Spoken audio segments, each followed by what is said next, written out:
ৰাজ্যজুৰি ৰঙালী বিহুৰ আগমনে ৰাঙলী কৰিছে অসমীয়াৰ মন প্ৰাণ, যাৰ বাবে ৰঙালীক আদৰিবলৈ ব্যাপক প্ৰস্তুতি ৰাজ্যৰ প্ৰান্তে প্ৰান্তে। পিছ পৰি থকা নাই বঙাইগাঁও জিলাৰ সমন্বয়ৰ পথাৰ নোৱাগাঁও। প্ৰতি বছৰে নোৱাগাঁও ৰঙালী বিহু উদযাপন সমিতিয়ে হিন্দু মুছলমান একেলগে উদযাপন কৰে বিহু। এইবাৰো ৰঙালী বিহুৰ আখৰা চলিছে নোৱাগাঁৱত। কণ কণ ল'ৰা ছোৱালীৰ পৰা আৰম্ভ কৰি বৃদ্ধ বনিতালৈকে অংশ লৈছে এই আখৰাত। শুভেচ্ছা জনালোঁ।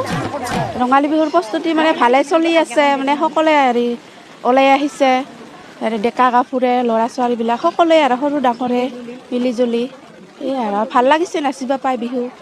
আৰু আহি আছে বহাগ, বেছিদিন নাইয়ে পালেহি বিহুখিনিয়ে প্ৰস্তুতিটো আমাৰ ৰঙালী বিহুৰ কাৰণে আগতেই এনে হৈ আছিল যদিও আজি আমি আনুষ্ঠানিকভাৱে প্ৰস্তুতিৰ আখৰা আৰম্ভ কৰিলোঁ। কেইদিন ধৰি ইয়াতে আমিতো এনে 10 দিন আগতে আমি এনেই এটা আখৰা আৰম্ভ কৰিলোঁ, আজি আনুষ্ঠানিকভাৱে কৰিলোঁ আমি। অসমবাসী ৰাইজক বাপতি আহোন ৰঙালী বিহুৰ আৰু নৱবৰ্ষৰ ওলগ আৰু শুভেচ্ছা জ্ঞাপন কৰিছোঁ। আমি বিগত বহু কেইবছৰ ধৰি ইয়াত আমি সৌদ অসম ভিত্তিত প্ৰাইজ মানি মুকলি বিহু প্ৰতিযোগিতাখন আয়োজন কৰি আছোঁ। আৰু আজি আমি 10 দিনৰ আগৰ পৰাই আমি আখৰাৰ কাৰ্যসূচী লৈছিলোঁ। আমি 10 দিন আগৰ পৰা আমি আখৰা কৰি আছোঁ। আৰু আজি আমি বিহুৰ প্ৰস্তুতি সম্পৰ্কে আৰু আখৰাৰ কিছু আমি ইয়াত আজি এটি অনুষ্ঠান কৰিছোঁ। সমূহ অসমবাসী ৰাইজ তথা সমূহ বিহুবুলীয়া ৰাইজক অনুৰোধ জনাইছোঁ, আমাৰ সৌদ অসম ভিত্তিত যি হ'বলগীয়া মুকলি বিহু প্ৰতিযোগিতাখনিত যিসকল বিহুৱা দলে অংশগ্ৰহণ কৰিম বুলি ভাবি আছে সেইসকল বিহুৱা দলক আমাৰ কমিটিৰ লগত যোগাযোগ কৰিবলৈ অনুৰোধ জনাইছোঁ। পোনপ্ৰথমে মই সমূহ অসমবাসী ৰাইজলৈ আগন্তুক ৰঙালী বিহুৰ শুভেচ্ছা জ্ঞাপন কৰিছোঁ।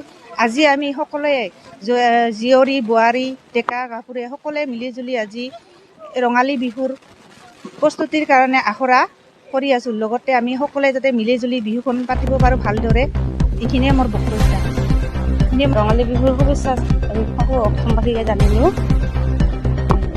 প্ৰতি বছৰে সৌদ অসম ভিত্তিত আয়োজন কৰে এই বিহু। অসমৰ বিভিন্ন ঠাইৰ পৰা অংশগ্ৰহণ কৰে বিহুৱানসকলে। সেয়ে এইবেলিও সৌদ অসম ভিত্তিত আয়োজন কৰা বিহুত অংশগ্ৰহণ কৰাৰ বাবে আহ্বান জনাইছে বিহু সমিতিয়ে।